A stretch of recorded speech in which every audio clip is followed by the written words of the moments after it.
بسم اللہ الرحمن الرحیم۔ السلام علیکم۔ حضرت محمد صلی اللہ علیہ وسلم کی زندگی کے تمام واقعات یہاں بیان کیے جا رہے ہیں۔ آپ سے گزارش ہے کہ تمام واقعات سننے کے لیے ہمارا چینل سبسکرائب کریں، نوٹیفیکیشن کے لیے بیل کا بٹن دبائیں تاکہ نئی آنے والی ویڈیوز کا نوٹیفیکیشن مل سکے۔ معرکہ بنی مستلق۔ پھر خزا کے بنی مستلق کا معرکہ ہوا۔ رسول اللہ صلی اللہ علیہ وسلم نے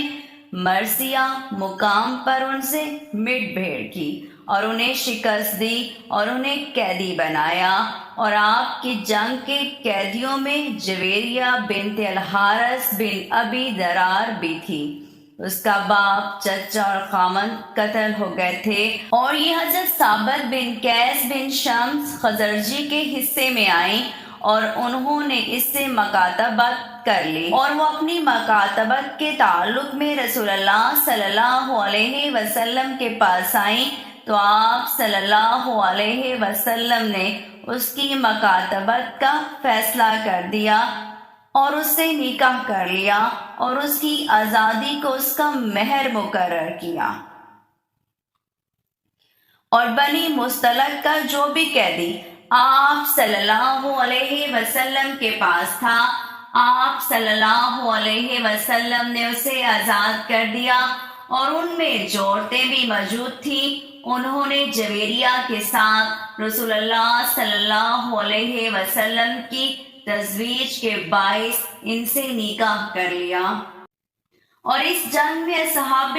افق نے حضرت عائشہ رضی اللہ تعالی عنہا کے بارے میں جو کچھ کہنا تھا وہ کہا، تو اللہ تعالیٰ نے ان کی برات نازل کی اور وہ اپنے ایک کام کی وجہ سے پیچھے رہ گئی تھی۔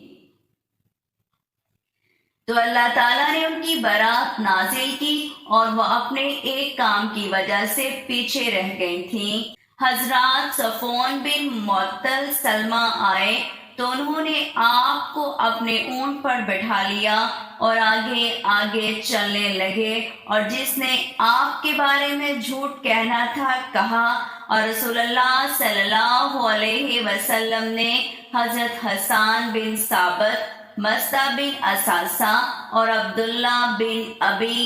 بن سلول کو کوڑے لگائے، اور اسی نے اس کے بڑے حصے کی ذمہ داری لی، اور زینب بنت حجش کی بہن حمنتہ بنت حجش کو بھی کوڑے لگائے، اور بنی مستلق مسلمان ہو گئے، اور انہوں نے رسول اللہ صلی اللہ علیہ وسلم کے پاس اپنے اسلام کی خبر بھجوائی، تو آپ نے ولید بن عقبہ بن ابی معیط کو ان کے صدقات لینے کو بھیجا، تو وہ رسول اللہ صلی اللہ علیہ وسلم کے پاس واپس آ گئے، تو اللہ تعالیٰ نے یہ آیت اتاری۔ ترجمہ: اے مومنو، جو تمہارے پاس کوئی فاسق خبر لائے تو اس کی تحقیق کر لیا کرو